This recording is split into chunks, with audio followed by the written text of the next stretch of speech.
சில மாதங்களுக்கு முன்பு வரை இந்திய அணியின் T20 உலகக்கோப்பை திட்டங்களில் இஷான் கிஷன் பெயர் இல்லவே இல்லை.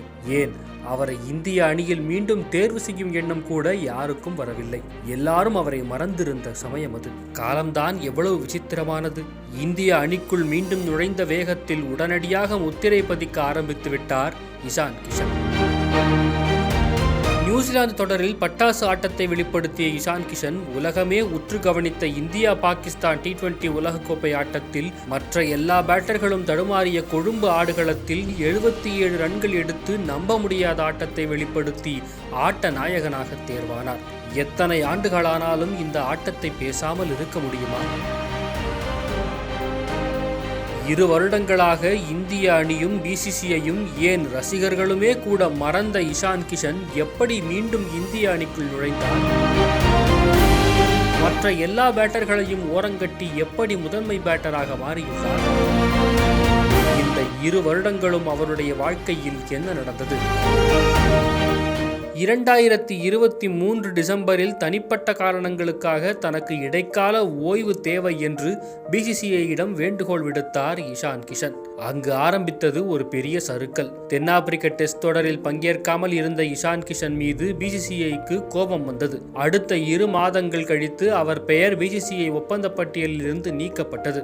வீரர்கள் உள்ளூர் போட்டிகளை தவறவிடக்கூடாது, அப்படி செய்தால் கடும் விளைவுகள் ஏற்படும் என்று புதிதாக ஓர் எச்சரிக்கையையும் விடுத்தது BCCI. இஷான் கிஷன் மீண்டும் இந்திய அணியில் நுழைய வேண்டும் என்றால் உள்ளூர் கிரிக்கெட் போட்டிகளில் விளையாட வேண்டும் என்றார் அப்போது பயிற்சியாளராக இருந்த ராகுல் டிராவிட். டெஸ்டில் விளையாட வேண்டும் என்கிற தாகத்துடன் இருப்பவர்களுக்கே அணியில் வாய்ப்பளிக்கப்படும் என்று கேப்டன் ரோஹித் சர்மாவும் அதே தொனியில் பேச இஷான் கிஷனுக்கான இந்திய அணி வாய்ப்பு மங்கலாகிக் கொண்டே போனது. BCCIயின் மருத்துவக் குழு இஷான் கிஷனுக்கு உடற்தகுதி சான்றிதழ் வழங்கிய பிறகும் காயத்தை காரணமாக சொல்லி ஜார்க்கண்ட் அணிக்கான ரஞ்சி போட்டியிலும் அவர் பங்கேற்கவில்லை. BCCIயின் போட்டிகளில் பங்கேற்காமல் அதற்கு பதிலாக தனியார் நிறுவனம் நடத்திய T20 லீக் போட்டியில் இஷான் கிஷன் பங்கேற்றதை BCCI நிர்வாகிகள் ரசிக்கவில்லை. இந்திய அணிக்காக விளையாடாமல் தனது மும்பை இந்தியன்ஸ் கேப்டன் பாண்டியாவுடன் இணைந்து 2024 IPL போட்டிக்கான பயிற்சிகளில் ஈடுபட்டார் என்கிற பலமான குற்றச்சாட்டு இஷான் கிஷன் மீது விழுந்தது. BCCI மருத்துவர்கள் தகுதிச் சான்றிதழ் அளித்த பிறகு எப்படி டெஸ்ட் தொடரில் பங்கேற்காமல் போகலாம், ரஞ்சி போட்டியையும் தவறவிடலாம் என்கிற கேள்விகளை செல்கிற இடங்களிலெல்லாம் சுமந்தார் இஷான் கிஷன். இதனால் BCCI ஒப்பந்தத்தையும் இழந்து ஆரம்பித்த இடத்துக்கே மீண்டும் வந்தார். உள்ளூர் போட்டிகளில் பங்கேற்று மீண்டும் தன்னை நிரூபிக்க வேண்டிய கட்டாயத்துக்கு தள்ளப்பட்டார் இஷான் கிஷன். 2024 IPLலில் சுமாராக விளையாடி 320 ரன்கள் தான் எடுத்தார். இதனால் அடுத்த வருட ஏலத்தில் அவரை மும்பை அணி தேர்வு செய்யவே இல்லை. இந்திய அணி விளையாடிய தொடர்களிலிருந்தும் BCCI போட்டிகளிலிருந்தும் ஒதுங்கியதற்கு சில காரணங்கள் இருந்தன. அதை யாரும் ஏற்கவில்லை. நான் IPL போட்டிக்கு மட்டும் முக்கியத்துவம் அளிப்பவன் கிடையாது, இந்திய அணிக்காக விளையாட வேண்டும், டெஸ்ட் கிரிக்கெட்டில் விளையாட வேண்டும், நான் மீண்டும் வருவேன் என்றெல்லாம் தனக்குள் சபதம் எடுத்துக்கொண்டார் இஷான் கிஷன். எங்கெல்லாம் வாய்ப்பு கிடைக்கிறதோ அங்கெல்லாம் முத்திரை பதித்துக் கொண்டே வந்தார். எந்த சூழலிலும் அவருடைய அதிரடி ஆட்டத்தை விட்டுக் கொடுக்கவே இல்லை. தன்னுடைய அடையாளம் அதிரடி ஆட்டம்தான் என்பதில் அவர் உறுதியுடன் இருந்தார். தன்னுடைய ஆஃப் சைட் பேட்டிங்கில் பலவீனங்கள் உள்ளன என்று எண்ணி அதிலும் தீவிர பயிற்சிகள் எடுத்துக்கொண்டார். ஒட்டுமொத்தமாக தன்னை புது ஆளாக மாற்றிக்கொண்டார். 2024-25 ரஞ்சி கோப்பை, துலீப் கோப்பை, புச்சிபாபு கோப்பை, இரானி கோப்பை என ஒன்று விடாமல் விளையாடினார் இஷான் கிஷன். 2025 IPLலில் சன்ரைசர்ஸ் அணிக்கு விளையாடிய முதல் ஆட்டத்திலேயே 45 பந்துகளில் சதம் அடித்து அசத்தினார். 2025 IPL நடக்கும் போதே BCCI ஒப்பந்தத்தில் இஷான் கிஷன் மீண்டும் இடம் பிடித்தார். டெஸ்ட் அணியில் இடம் பிடிக்க IPL முடிந்த பிறகு இங்கிலாந்தின் நாட்டிங்கம்ஷையர் அணிக்காகவும் விளையாடினார். 2025 சையத் முஷ்டாக் அலி கோப்பை T20 போட்டிதான் இஷான் கிஷனுக்கு தேவையான முழு வெளிச்சத்தை பாய்ச்சியது.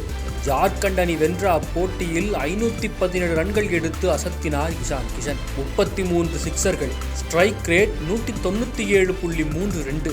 இறுதிச் சுற்றில் 45 பந்துகளில் சதம் அடித்தார். கேப்டனாகவும் கோப்பையை வென்று தன்னுடைய இன்னொரு திறமையை வெளிப்படுத்தினார். இவர் இப்படி ரன்கள் மேல் ரன்களாக குவித்துக் கொண்டிருந்த சமயத்தில் இந்தியா T20 அணியில் ஒரு மாற்றம் நடந்து கொண்டிருந்தது. இந்திய T20 அணியின் அடுத்த கேப்டனாக பார்க்கப்பட்ட சுப்மன் கில் மோசமாக விளையாட நேராக T20 உலகக்கோப்பை அணியிலேயே இடம் பிடித்தார் இஷான் கிஷன். இத்தனை நாளாய் எங்கிருந்தாய் என்று அத்தனை பேரும் இஷான் கிஷனை ஆச்சரியமாக பார்த்தார்கள். 2 வருடங்களுக்கு முன்பு எந்த டிசம்பரில் இந்திய அணியில் தன்னுடைய இடத்தை இழந்தாரோ அதே டிசம்பரில் மீண்டும் இந்திய அணிக்குள் நுழைத்தார். இஷ்டத்துக்கு பேட்டி கொடுக்கவில்லை, இன்ஸ்டாவில் சூசகமாக தன்னுடைய குமுறல்களை கொட்டவில்லை, செல்லுமிடமெல்லாம் ரன்கள் குவித்துக் கொண்டே வந்தார். தவிர்க்க முடியாதபடி தன்னை வளர்த்து கொண்டார். 2023 நவம்பரில் கடைசியாக இந்திய T20 அணியில் விளையாடிய இஷான் கிஷன் 2026 ஜனவரியில் நியூசிலாந்து T20 தொடரில் இந்திய அணி வீரராக மீண்டும் களமிறங்கினார். கடைசி T20யில் 43 பந்துகளில் 10 சிக்சர்களுடன் 103 ரன்கள் எடுத்து இந்திய அணி 271 ரன்கள் குவிக்க பெரிதும் உதவினார். அதற்கு முன்பு அதே தொடரில் 32 பந்துகளில் 76 ரன்கள் எடுத்து என் திறமை அப்படியே இருக்கிறது பாருங்கள் என்று தன்னுடைய வழக்கமான அதிரடி ஆட்டத்தை மீண்டும் வெளிப்படுத்தினார். அந்த ஆட்டத்தில் 15.2 ஓவர்களில் இந்திய அணி 209 ரன்கள் இலக்கை அனாயாசமாக கடந்தது. அந்த தொடரில் 4 ஆட்டங்களில் 231.2 ஸ்ட்ரைக் ரேட்டுடன் 215 ரன்கள் எடுத்தார் இஷான் கிஷன். என்னை அவ்வளவு சீக்கிரம் மறந்துவிடவும் முடியாது, தவிர்க்கவும் முடியாது என்று வாய்ப்பளிக்கப்பட்ட முதல் தொடரிலேயே நிரூபித்து காண்பித்தார்.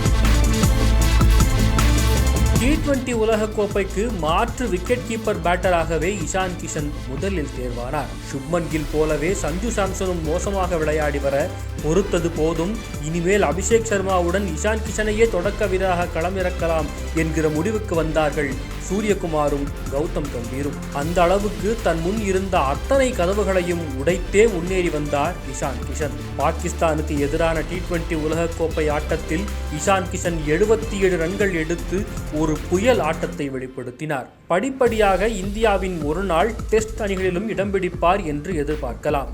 இனிமேல் திரும்பி போவது என்பது இஷான் கிஷனின் கிரிக்கெட் வாழ்க்கையில் இருக்கவே முடியாது.